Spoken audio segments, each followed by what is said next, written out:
Assalamualaikum warahmatullahi wabarakatuh ya ahlal Quran. Gimana nih kabarnya Sobat Quran?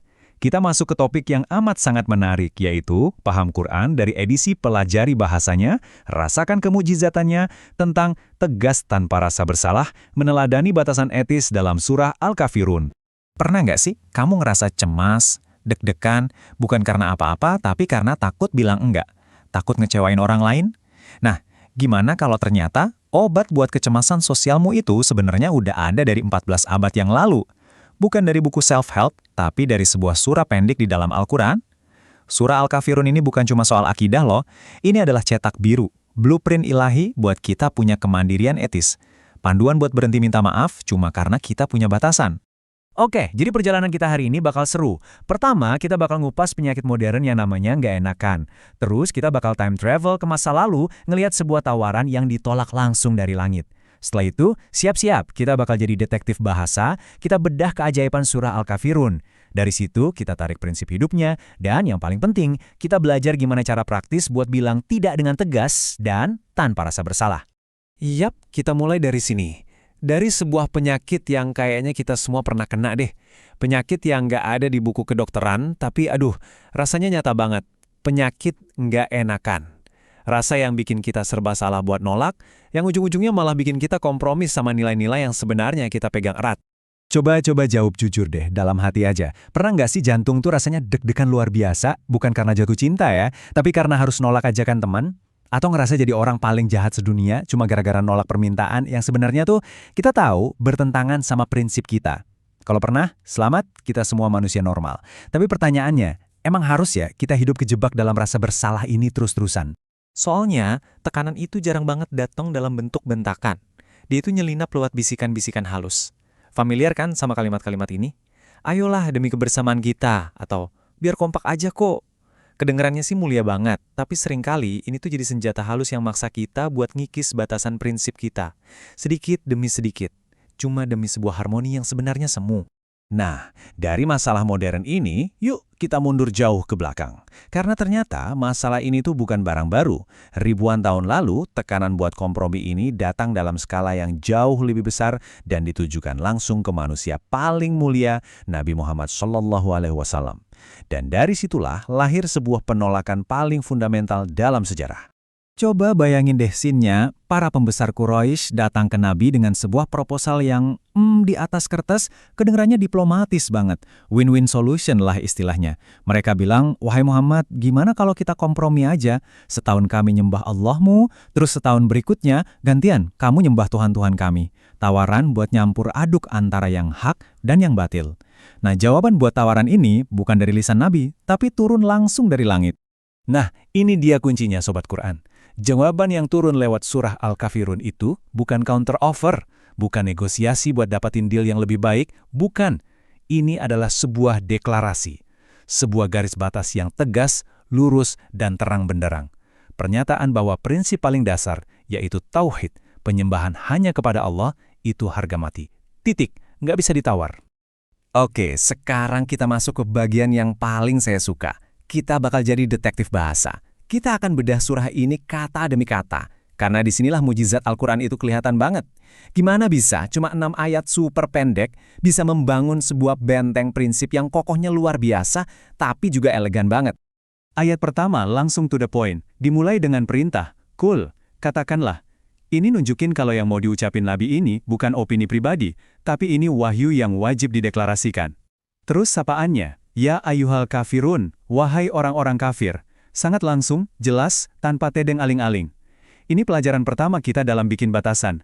Sebut dengan jelas siapa lawan bicara kita. Tapi tunggu dulu. Ini penting banget buat kita luruskan. Kata Al-Kafirun di sini, menurut para mufasirin, bukan stempel umum untuk semua non-muslim di setiap zaman. Konteksnya itu spesifik banget. Ini merujuk ke sekelompok orang tertentu, di waktu tertentu, yang secara aktif datang menawarkan kompromi akidah. Jadi ini bukan umpatan, tapi lebih ke deskripsi faktual. Wahai kalian yang datang membawa proposal itu. Nah, disinilah tembok pertama itu dibangun. La a'budu. Aku tidak menyembah. Ini deklarasi pertamanya. Tapi coba perhatiin deh pilihan katanya baik-baik. Karena di sini ada salah satu kunci keajaiban surah ini.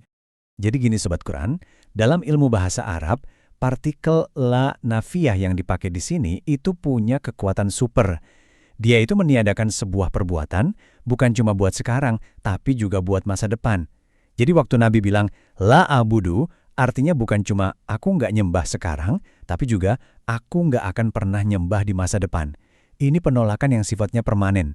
Pintu kompromi buat masa depan dikunci, digembok, kuncinya dibuang ke laut. Oke, setelah Nabi menegaskan posisinya, sekarang ayatnya kayak masang cermin. Wala antum aabiduna ma'abud. Dan kalian pun bukanlah penyembah apa yang aku sembah. Ini bukan ngejek loh ya. Ini lebih ke pengakuan fakta. Allah menegaskan, realitanya, cara ibadah kalian, esensi yang kalian sembah, itu juga beda dengan apa yang aku perintahkan. Jadi garis batasnya jelas. Berlaku buat dua sisi. Dan kalau kita pikir penolakannya udah selesai, ternyata belum. Ayat keempat ini, wah, ini kuncian pemungkasnya. Wala ana abidum ma'abattum, dan aku tidak pernah menjadi penyembah apa yang kamu sembah. Struktur kalimatnya sedikit beda, tapi maknanya, wih. Ayat ini kayak bilang, jangankan sekarang atau besok. Dari dulu pun, bahkan sebelum aku jadi nabi, aku tuh nggak pernah ada di jalan yang sama dengan kalian soal ini. Masa lalu, masa sekarang, masa depan. Tiga-tiganya dikunci rapat. Sempurna. Nah, tabel ini nunjukin betapa jeniusnya pengulangan di surah ini. Ayat 2 itu ngunci masa depan. Ayat 4 ngunci masa lalu. Terus ayat 3 dan 5 yang mirip-mirip itu gunanya buat apa? Buat nancepin paku terakhir. Biar nggak ada secelah pun keraguan atau salah tafsir. Ini bukan ngulang-ulang biar panjang. Tapi ini kayak membangun benteng. Lapis demi lapis sampai benar-benar nggak bisa ditembus. Pesannya jelas. Penolakan ini absolut. Setelah semua pintu kompromi ditutup rapat-rapat, bentengnya udah super kokoh, surah ini nggak berakhir dengan teriakan perang atau permusuhan. Justru sebaliknya, ditutup dengan sebuah kaidah interaksi sosial paling elegan yang pernah ada. Lakum dinukum, waliyeh dini. Untukmu agamamu, dan untukku agamaku. Ini dia ayat pamungkasnya, yang sering banget disalahpahami.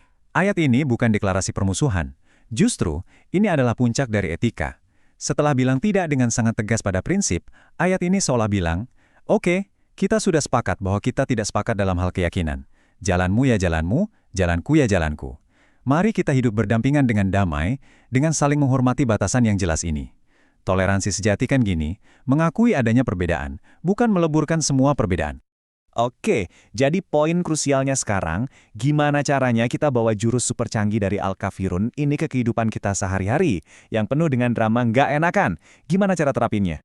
Sebenarnya simple, ada 3 langkah praktis. Pertama, kenali prinsip intimu. Kayak Nabi yang tahu persis, tauhid itu harga mati, kita juga harus tahu, apa sih harga mati dalam hidup kita? Apa nilai-nilai yang nggak bisa kita nego? Kedua, komunikasikan dengan jelas dan tenang, kayak perintah cool, bilang tidak, maaf aku nggak bisa, dengan sopan tapi tegas, nggak perlu marah-marah. Dan ketiga, ini bagian paling susah, lepaskan rasa bersalah itu, buang jauh-jauh. Ingat, saat kita menjaga prinsip, kita itu lagi ibadah. Ini bentuk kita menghormati diri sendiri. Jadi, kalau boleh kita tarik kesimpulan dari semua ini, surah Al-Kafirun itu ngajarin kita sebuah keseimbangan yang indah banget. Tegas pada prinsip itu bukan berarti kita jadi orang yang kaku, nyebelin, atau antisosial. Sama sekali bukan. Justru, ketegasan pada prinsip itu adalah bentuk lembutan terbesar yang bisa kita kasih buat jiwa kita sendiri. Kita melindunginya dari kompromi-kompromi yang pelan-pelan bisa menggerogoti. Jadi, yuk, mulai sekarang kita berhenti minta maaf karena punya batasan. Coba deh bayangin prinsip dan nilai-nilai kamu itu kayak sebuah taman yang indah banget di dalam jiwa. Nah, batasan yang kamu buat itu bukan tembok penjara yang misahin kamu dari dunia. Bukan, itu adalah pagar cantik yang ngelindungin taman itu dari hal-hal yang bisa merusak. Jadi tugas kita adalah menjaga pagar itu. Dengan tegas dan yang paling penting, tanpa secuil pun rasa bersalah. Kita akan lanjut ke topik paham Quran selanjutnya. Jadi, tetap ikuti edisi, pelajari bahasanya, rasakan kemujizatannya. Sekian, syukran jazilan, ila liqa. Wassalamualaikum warahmatullahi wabarakatuh.